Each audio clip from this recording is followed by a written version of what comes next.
when you are processing for the diversity visa program, you have to do the visa interview. When the Kentucky Consular Center, the government agency which is responsible to schedule the interview for you, will give you a notice of the interview at least 6 weeks in advance.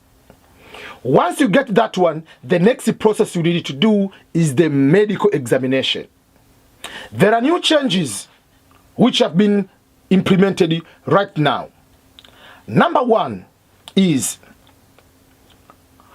it is a requirement you must have the COVID-19 vaccine before you go to the medical examination.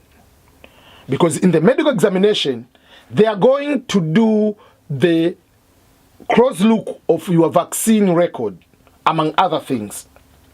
But among the vaccine, from October 1st, 2021, the President of the United States, Joe Biden, released the new mandate that if you have to get the visa for immigrant visa, even a non-immigrant visa, you must have the COVID-19 vaccine.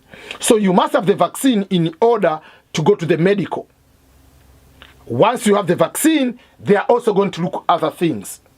The vaccine, the COVID-19, was not part of the requirement previously, but it has started from October 1st, 2021 going forward.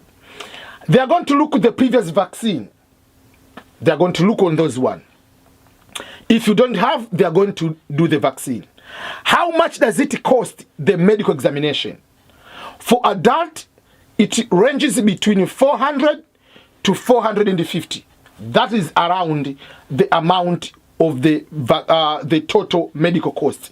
That is even if you are in the US, even if you are in South Africa, even if you are in Tanzania, even if you are in Nigeria, even if you are in Cameroon, you are in Kenya. It doesn't matter which country you are, the average price is almost the same across the board. So that is, you need to know the amount. But can you be denied the visa because of a certain thing found in the medical? The answer is yes. But in most cases, they are not going to look like, oh, do you have maybe tuberculosis, let's say I'm giving example, blood pressure, do you have HIV, do you have this one? They are not going to look at those type of diseases. And even if you have any disability, they are not going to stop you coming to America because of the disability.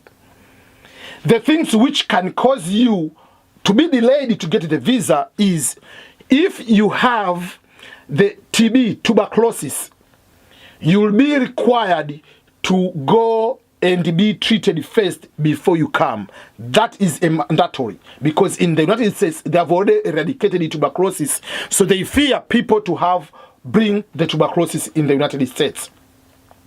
And for Africans, this is something you need to know. The tuberculosis test, usually on the skin, they put a certain liquid on the skin, and then after 24 hours, they're going to look. If there is a bump, that means you have sign of tuberculosis.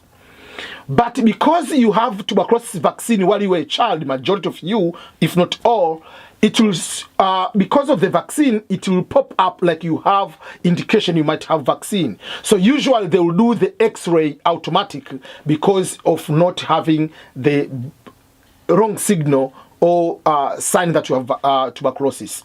So tuberculosis is the big one. The other thing which is very big one is if you have a mental problem which can be a harmful or can cause a mass crime, distractions, maybe can bring a mass shooting, that type of problem, you might be inadmissible to the United States. But they are not going to say, oh, you have hepatitis B, you have this type of problem, you have this HIV, you have this whatever, you are not supposed to be coming. No. They are going to look mostly is tuberculosis and anything which can be inadmissible, or if you have excessive use of drugs, those are the things will be able to cause you not to be admissible to the United States. But otherwise, they are going just to do a quick review of our checkup and overall the medical, the TB part. But remember, the COVID vaccine is a mandatory item at the moment.